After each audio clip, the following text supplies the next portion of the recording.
MLA Veeragowda ಸಾಹೇಬರಿಗೆ, ಶ್ರೀಮಾನ್ MLA Veeragowda ಸಾಹೇಬರಿಗೆ. ಸೀತಾಪತಿ, ಆ ಶಶಿಧರನ ಕಿವಿಯಲ್ಲಿ ಊದಿದ ಪ್ಲಾನ್ ಏನಾಯ್ತು? ಫುಲ್ ಸಕ್ಸಸ್ ಆಗೈತ್ರಿ ಗೌಡ್ರಿ. ನಾವ್ ಹೇಗಿಸಿದ ಅಷ್ಟೇ ತಡಾರಿ. ಮನೆಗೆ ಹಾಲ್ಕೊಂಡೆ ಬೆಂಕ್ ಹತ್ತಿ ದಗ ದಗ ದಗ ಉರಿಲಕ್ ಹೋಗ್ತೈತ್ರಿ. ಮಲ್ಲ ಕಾವ್ ಕಾಕ ಎಟ್ಟು ನೀರು ತಂದು ಆರಿಸಿದ್ರು ಅದೇನು ಆರೋಲ್ಲ ಅಂತ ಬಿಡ್ರಿ.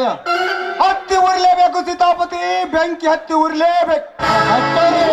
ಅಂದು ಬೀರ ನನಗೆ ಮಾತನಾಡಿದ್ದು ನೋಡಿದರೆ ಈಗ ಅವ ಜೀವಂತ ಸುಡಲೇಬೇಕು. ಅಂದಾಗ ನನ್ನ ಹೊಟ್ಟೆಯಲ್ಲಿ ಹತ್ತಿದ ಬೆಂಕಿ ತಣ್ಣಗಾಗುತ್ತದೆ.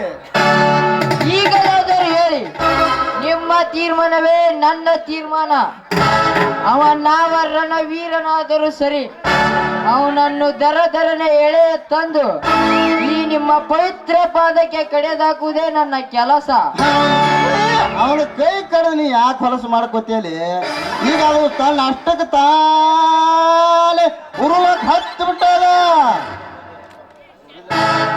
ಇನ್ನು ಮುಂದೆ ಮಾತನ್ನು ನಿಲ್ಲಿಸಿಬಿಡು ಸೀತಾಪತಿ.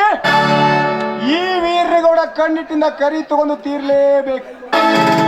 ಒಬ್ಬ ಅನಾಥನ ಮಗ ನನಗೆ ಎದುರಾಗಿ ನಿಂತಿದ್ದಾನೆಂದರೆ ಅವನು ಎತ್ತನದ ಮಾಮರ, ಎತ್ತನದ ಕೋಗಿಲೆ. ಆ ಕೋಗಿಲೆ ಹಾಡವನ್ನು ಹಾಡುವ ಕೋಗಿಲೆ ಕಂಠವನ್ನು ಕತ್ತರಿಸಿದಾಗಲೇ ನನ್ನ ಆತ್ಮಕ್ಕೆ ಶಾಂತಿ. ನಾನು ಒಂದು ಸಲ ವಿಧಾನಸೌಧದಲ್ಲಿ ಗುಡುಗಿದರೆ ಇಡೀ ಸದನವೇ ನಡುಗುತ್ತದೆ. ನಾನು ಒಂದು ಸಲ ರಸ್ತೆಯಲ್ಲಿ ನಡೆದರೆ ಇಡೀ ಗಂಡು ಹೆಣ್ಣು ಕುಲವೇ ಸರಿದು ಸಾಲಿಗೆ ನಿಂತು ಕೈ ಮುಗಿದು ಹಿಂದೆ ಸರಿಯುತ್ತಾರೆ. ಅಂದಾಗ ಸೀತಾ ಆ ಶಶಿಯಿಂದ ಬೇಗ ಹಾಕಿಸೋ ಕೋತ. ನೀವು ಅದನ್ನು ಮಾಡಿದ್ರೆ ಆ ಶಶಿನ ಇವತ್ತೇ ಕರೆ ತರುತ್ತೇನೆ. ಅವ ರೇಡಿನೇ ಅದನ್ರಿ ಗೌಡ್ರಿ. ನೀವು ನಿಮ್ಮ ತಂಗಿಗೆ ಹೇಳಾಕ ತಯಾರಿಲ್ಲ.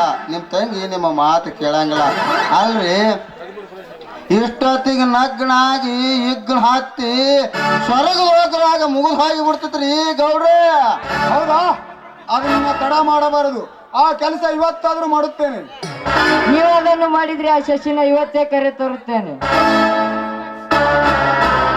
ಚೆನ್ನಾಗಿ ಸಂಗೀತ ತರಿಸಿ ಬಸ್ಸು ಅಣ್ಣನ ತುತ್ತೂರಿ ಉದಿಸಿ ಆಮ್ಯಾಗ ಹತ್ತದ ನೋಡಿ ಉಲ್ವೆಂಚಿ ಊರಿಗೆ ಬೆಂಕಿ ಹುರಿ. ಎದ್ದುರೇಳಬೇಕು ನಿನ್ನಂತ ಕಳ್ಳನರಿ.